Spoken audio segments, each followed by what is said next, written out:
¿Alguna vez has escuchado hablar acerca del famoso apóstol Pedro?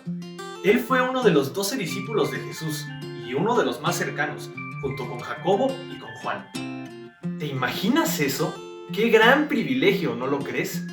Seguramente todos ellos debían ser hombres perfectos y buenos, pues Jesús, el hombre más importante de toda la historia, los había escogido para estar con él y hacer las cosas más impresionantes que te puedas imaginar. La Biblia nos dice que Pedro caminó sobre el mar y que Dios le dio el poder de sanar a las personas tan solo con su sombra, al pasar por donde estaban los enfermos. Pero, oh sorpresa, Pedro era un hombre común y corriente, no era perfecto, como podríamos pensar, y aunque tenía una posición de liderazgo entre los discípulos, tenía algunos problemas en su carácter. Pedro siempre era el primero en preguntar, hablar y actuar. Y aunque esta forma de ser le ayudó a aprender muchas cosas muy valiosas, cuando actuaba aceleradamente sin pensar bien lo que estaba haciendo, se metía en muchas situaciones desagradables. El día que arrestaron a Jesús, al verse en una situación muy incómoda, se dio cobardemente ante las preguntas de una criada curiosa, diciendo que no conocía a Jesús. En ese momento admitir que lo conocía implicaba pagar un alto precio, tal vez hasta perder su vida. Curiosamente, la noche anterior a ese hecho, Pedro le había prometido a Jesús que pondría su vida por él, sin pensar realmente lo que estaba diciendo. Y a la hora de la prueba, faltó a su promesa no una, sino 3 veces seguidas.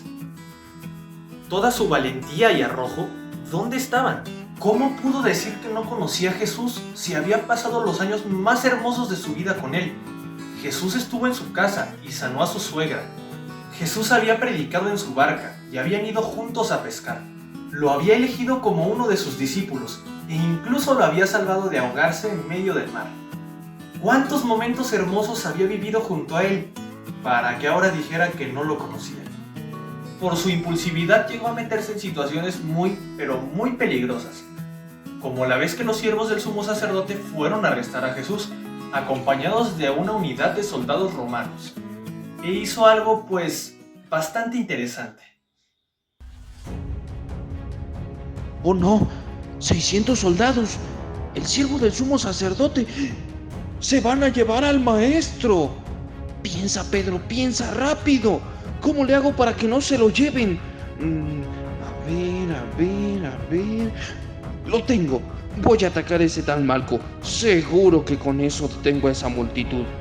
Todo sea por Jesús. Bueno, la verdad estamos casi seguros de que no pensó en absoluto lo que estaba haciendo. Acabó cortándole una oreja al pobre Malco. Afortunadamente Jesús intervino y lo salvó de que también lo arrestaran, o tal vez de que lo mataran.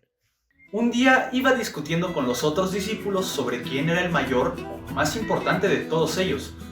Cuando Jesús les preguntó qué venían discutiendo en el camino, se quedó callado, como todos los demás.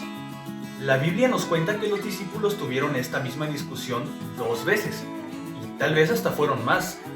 Al parecer estaban muy preocupados por su posición de poder o influencia. Sin embargo, Jesús les enseñó a ser humildes, poniéndoles él mismo el ejemplo. Una vez incluso les lavó los pies, algo que en aquella época solo hacían los criados y sirvientes. Para Pedro, esto pudo haber sido algo difícil de aprender. Él era un líder natural y fácilmente podía ejercer dominio sobre los otros discípulos. Pero en vez de esto, Jesús le llamaba a ser atento, a servir y amar a los demás. Y esto aunque estuviera en una posición de autoridad. Jesús siempre trató con Pedro de manera muy paciente y amorosa. A veces, cuando hacía las cosas bien, Jesús lo elogiaba, pero también lo corregía cuando era necesario, y a veces lo regañó fuertemente.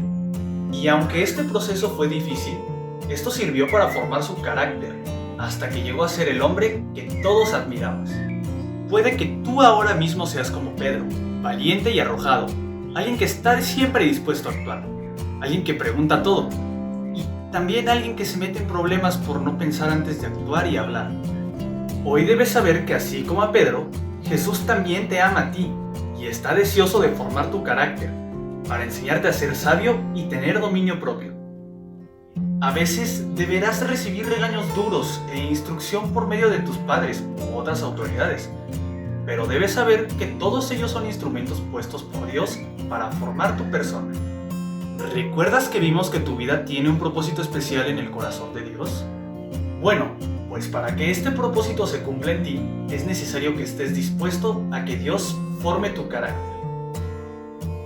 Pedro no era de otro mundo, él era una persona tan común como tú y como yo. Y si Dios pudo hacer su grande obra en Pedro, bien la puede hacer contigo y conmigo también.